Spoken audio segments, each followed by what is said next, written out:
host Lerato, and joining me are my girls Lomile as well as Charlotte.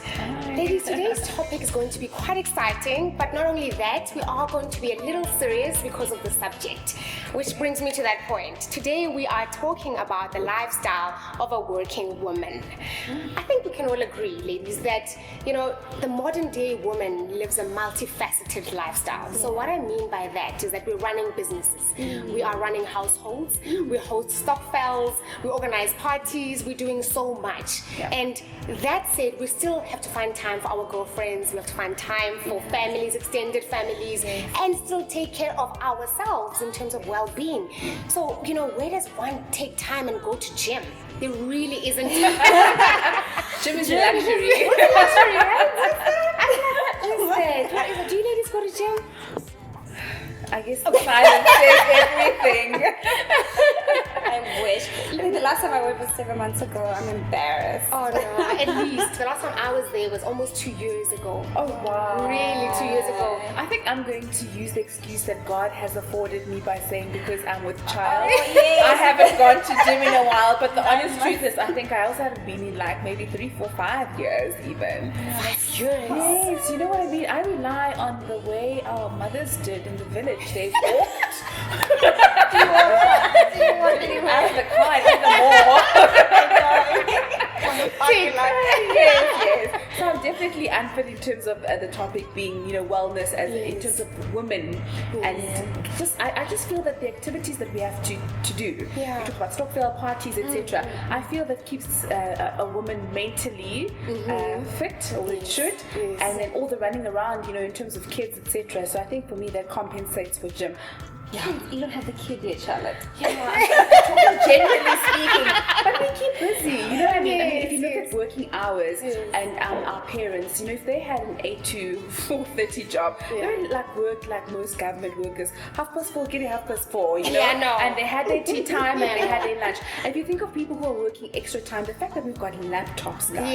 So whether you're in business or not, you work any hour of the day. All the time. I think that makes the whole work-life balance thing so difficult because every time your phone just beeps because an email comes in and you start getting stressed out, you have to attend to it. Before you know it, at 11 o'clock at night, you're typing away emails and it's just so hectic. Just talking about that mental hecticness of things, because a lot of it is mental. You have to apply yourself in those cases. Lomile, you are single. Well, as in not married. You don't have there's no child in your life, as in you don't have a child. And I'm sure your mother is starting to ask questions. As if your work, your career, you're a businesswoman, as if your career alone is not enough. How are you dodging that question? I sat her down very nicely. I said, you know what? I actually might not get married. Just put her, these questions at bay for a while. I don't think I put her at ease. No. Okay, it scared her a little bit, but at least it stopped her from asking questions for a while. But now what she does is she phones my sister. Let me have a boyfriend, Can you just, maybe, are you sure she's out with friends? She's out with a man. But you know what? It's just the way it is. But how quickly life changes, because at some point our mothers would never say that. At some point they would never even entertain you having a child without getting married. Being 13 and talking about a boyfriend. Yes. Basics. And now it's like they're asking it. Yes, now they're like, even if there's a baby, it's fine. That's when you know she's rich. She's like desperate. My child. Oh my goodness, terrible. And Charlotte, you are with child, as you said, and you're literally about to hop. And the question that I have, a personal question I've always wanted to ask, is would you ever consider being a stay-at-home mom if finances allowed? Sure. So I'm even scared to say this on TV, but yes. You would? I would, because I've realized the definition of stay-at-home mom isn't the definition of the 1950s. A stay-at-home mom isn't necessarily washing the dishes, feeding the child, and mopping floors. You can be a stay-at-home mom and still slip out to help with the soup kitchen. If that makes sense. You can be a stay-at-home mom and meet up with your friends and come back and still attend to the child. So stay-at-home mom, the definition I think is evolving. The modern stay-at-home mom is still mentally challenged with the soup kitchen, with the kids at home, with friends, with family, with helping with the stokvel. So stokvel might not necessarily be like a true 8 to 5 business, but arranging it, doing events and coordinating family, So I think that I would consider a stay-at-home mom if finances allow. And I think that my perception has changed, because I would never think of being a stay-at-home mom at 19. I always thought that is just laziness.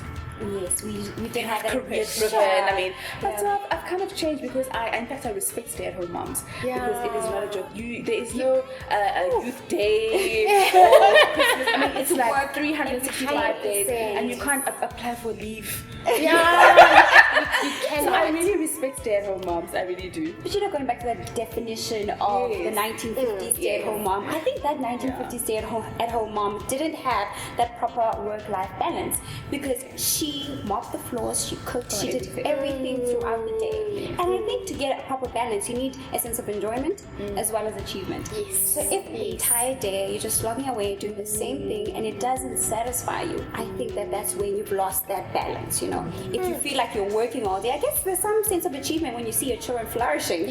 But I guess you have to have that balance. You have to enjoy yourself, enjoy what you're doing, and see it as something that's really that fulfills you every day. But these days, we were talking about modern women. These days, the kind of modern woman that you get, a lot of them who are stay-at-home moms have helpers.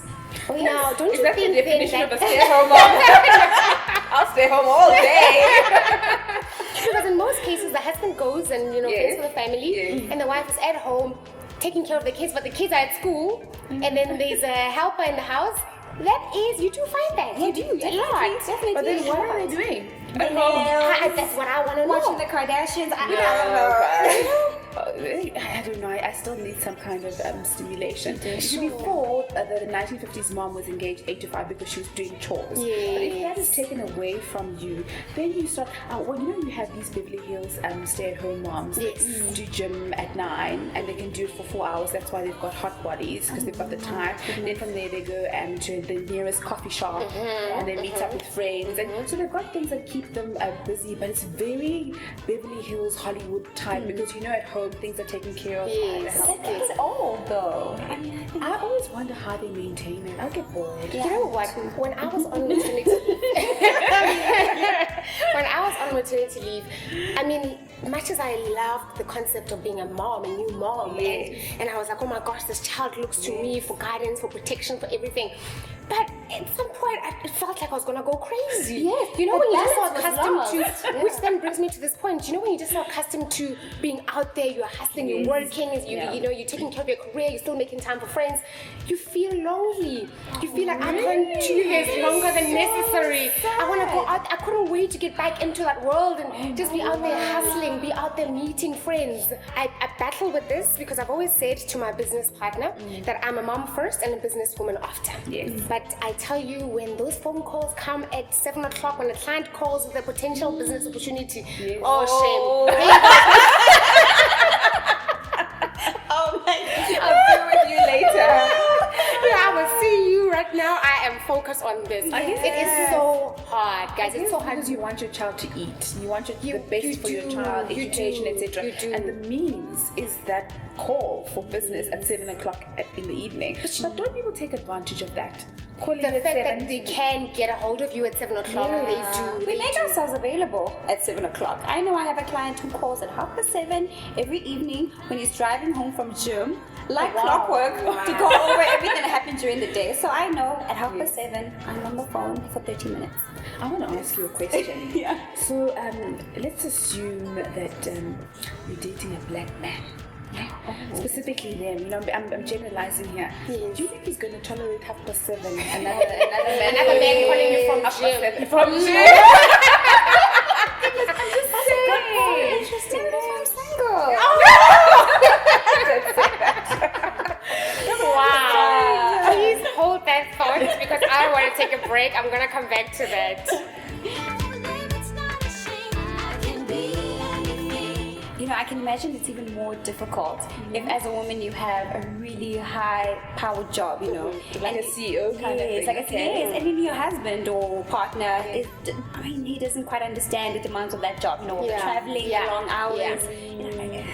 Balancing that could be quite tough, I really, honestly, my take on it, I've always said you're either on par or your man is earning more than you. Are you serious? It just makes things so much easier. The trend is going, let's talk from a South African point of view, where there's such a emphasis on corporates to hire African women because of statistics from government and labor, and when they need to report. So now they're pushing black women up. So the likelihood of getting more CEOs or black female CEOs, Indian female CEOs, that kind of thing, in the next 10 years is going to be hectic. It's going to but those women need to still have partners, still need to be married, still need to have work-life balance, etc. So the dynamic is going to have to be addressed at some point. You see, for me, the reason I say that is because I understand the fights, the arguments that come with that. And one must be willing to understand that that brother is who is not earning half your salary is going to understand when you have a deadline that you're pushing and you haven't cooked at home. That's just my thing. You think about it. Take her away. Take away every other day. No, honey. Sometimes these things creep up on you. What if you're already in the relationship, you're already married or whatever, and then you get this huge promotion? And it's just becoming. I feel like those things present problems. That dynamic does present problems. It's evident I personally know of those problems that are happening out there, and that's why I say this. Because it does get really, really challenging. Just imagine, since the topic is about wellness today, we've talked what about the mental wellness? Because I'm just thinking about you're not mentally well. I'm not saying that you've got a condition per se, but it starts to affect your soul, your mentality, your psyche, just your emotional stability. Because you go home, you fight about working late, and you try to get him to understand there's love for him, and that's why I always say to people that love in relationships is not enough. It's never enough. It's never enough. My thing, in terms of balancing that so that you get to that point of wellness, family plays such a big part of it all in terms of family structure. Having a very active mother-in-law, having a very active mom, and distance as well. Sometimes it's so challenging when you're living abroad, living and working abroad, and you don't have that. And it's just you and your husband. Really, that can drive you insane. In fact, drive you so insane. There's a woman that I recently read about in London. She lives in London, has 4 kids, but at the time she was at home with her 3 kids. The other one was away with her dad. This is a well-known story. It's a global story that happened. Yes, and she killed her 3 children, her disabled children. She was overwhelmed. Yes, they had a condition.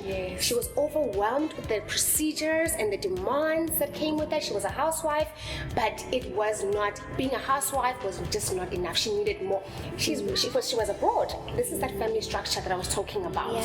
It can drive you so insane, lead you to that point. And obviously we're talking about depression in terms of just it was definitely a form of depression. I think her husband actually was some top guy in Investec, but in the London. He was investing in investment bank. South Africans originally. Yes, I remember that story. I'm just thinking about mental wellness. I think it's because I'm with Charles, so I'm thinking of postnatal depression. Yes, and how society, maybe too common. I mean, my gynecologist has had 3 kids, and she was only diagnosed with postnatal depression with the 3rd child. So she had it with the 1st child, the 2nd child, and the 3rd child. And the reason why I'm giving her as an example is that she's gone to school, she understands birthing, etc., and she didn't even pick it up in herself. And I think it's so difficult for a new mom staying at home, because society expects you to be jolly, you should be happy, and then you can't explain why you're depressed and why you're down, etc. And postnatal depression, as in terms of being mentally well, is one of those things that I wonder in Black and Indian societies how quickly it's picked up, because it's not, they'll be like, no, she's bewitched. How can you not love your child and things like that. So there's different facets to just depression. Depression in terms of working too much, being overloaded in the workplace, depression as a mother because you're supposed to be be excited and happy, and you can't explain why you're dark and dreary. So You know, I remember when you talk about that, I remember reading up on stories with young moms, young girls who should throw their babies away. And I always say to myself, they are so ungrateful.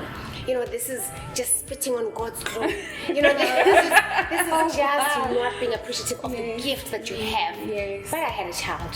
And then that all went away. My perspective completely changed because the reality is that your body changes, your mindset changes, you are in a different zone altogether. You really, really, really are. And I really truly believe that was a severe case of depression in those cases. It was undiagnosed, it was untreated, and that was the result of it. You know, depression is such a common thing these days, but only now that we are now living in suburban areas are we now embracing it and talking about it. But back in the day, of course, you know, it was a different story. You were bewitched. You're either bewitched or you're just ungrateful. I hear a lot of stories about Americans that use antidepressants very casually. Get them off the counter, and people just sort of rely on them on a day-to-day Like Al basis. Panado. I mean, I can imagine the kind of lives they lead for them to get to the point where they need to self-medicate to get through the day. Oh my goodness. That's hectic.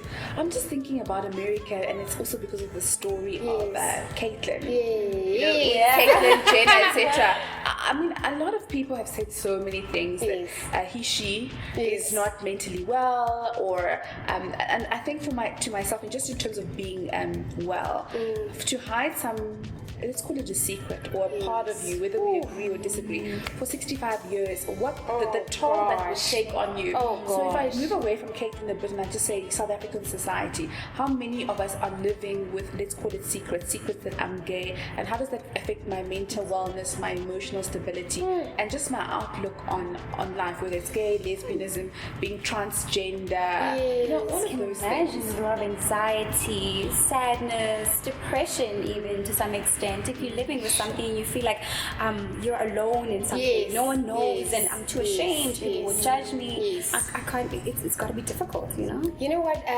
In the case of Caitlyn, it's bravery, true bravery. The fact that you can come out. I mean, this guy has sons and daughters. He's got 10 kids. You know, he's got sons and daughters.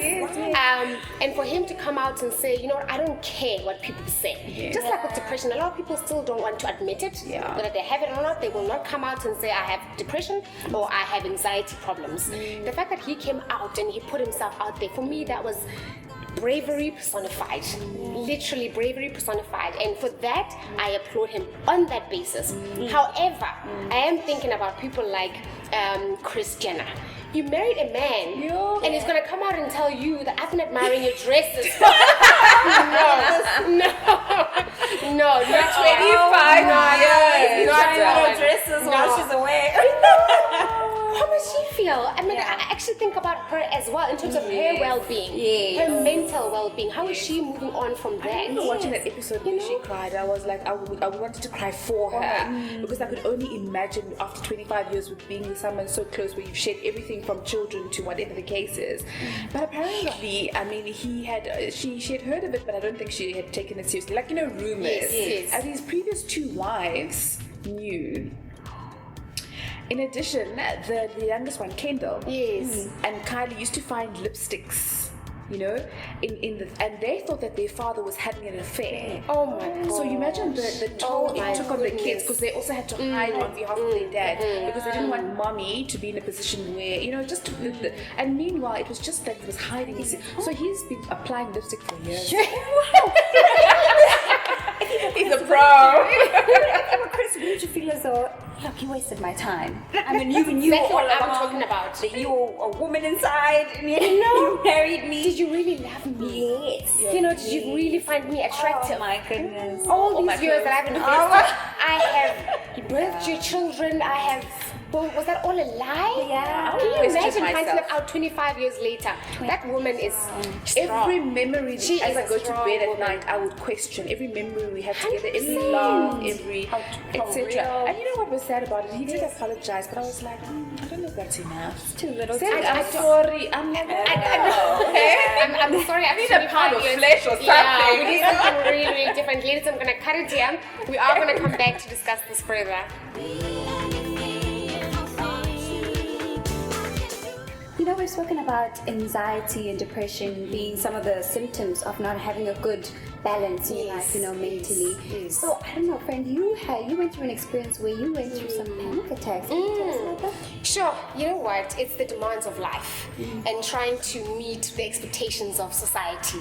My first panic attack happened just before I got married. That life-changing experience was actually, it overwhelmed me, it consumed me. And you know, people talk about going to marital counseling, they don't really touch on the transition that you are about to make as an individual. We touch on, each other. We touch on each other. So, in fact, I wished that a part of that counseling touched on the changes that you as an individual, are likely to experience with this transition.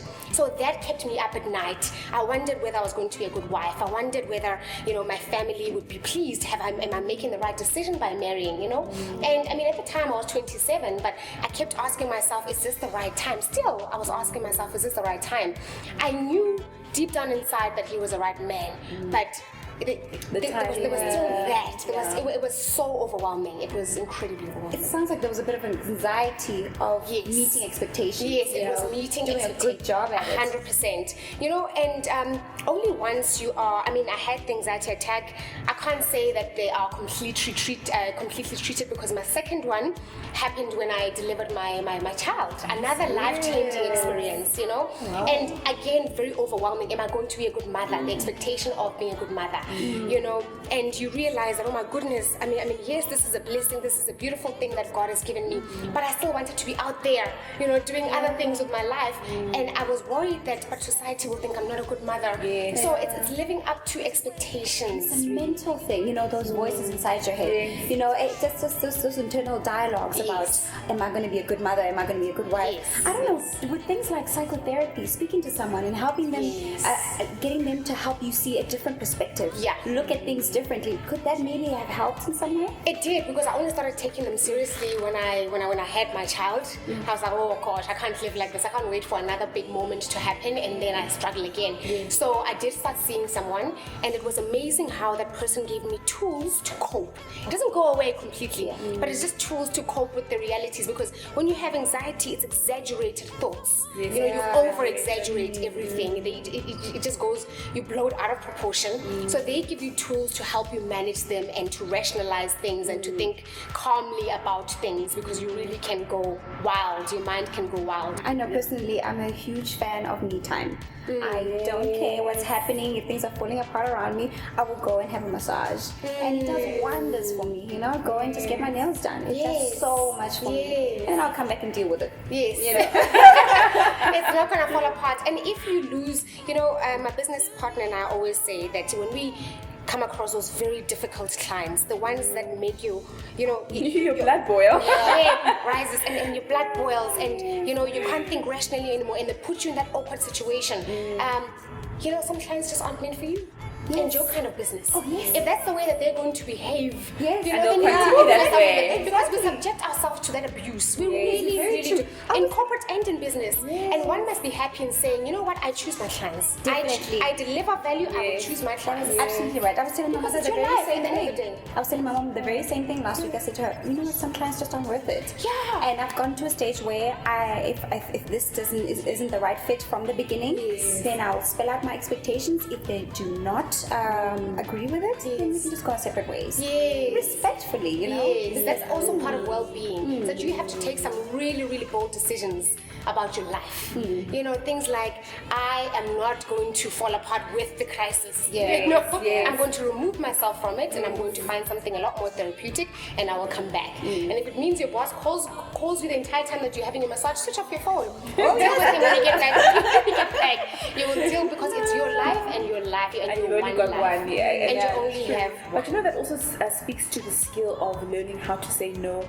It's in the how, but it's also saying the word no. Yes. No, or not enough, or not anymore. Yes. And it's not easy when you've been raised to be Yes. so, you know, that community thing that you always need to help here. You always need so, and then when you, I think it's also an EQ thing. Yes. The older you get, the easier it is to learn how to say no. Yes. Where versus being younger, we've been taught that thou shalt love thy neighbor, thou shalt this, thou shalt this, Yes. etc. But as you get older and more mature, you realize that for you to remain sane and to keep you happy, that there are going to be times where you disappoint somebody else, Yes, and that's okay. The world's not You gonna know. end. And it's mostly women that suffer from that. Pleasing everyone, you know, I don't want them to hate me. Men usually tell it like it is. Yes. If they More give it a forthright. yeah. Oh gosh, but this has been so much fun. I could go on and on and on. Wow, ladies, thank you so much. I think the message is clear. Yes. The entire wellness really stems around what you are willing to do for yourself. Yes. Just like Caitlyn Jenner, you know, even after 65 Big years, ups. even after 65 years decided to make the transition, it was important for him to do that. Yeah. Choose the things that are most important to you. Find time for yourself. Learn to say no and just be happy. And that's it from us. Thank you so much for joining us.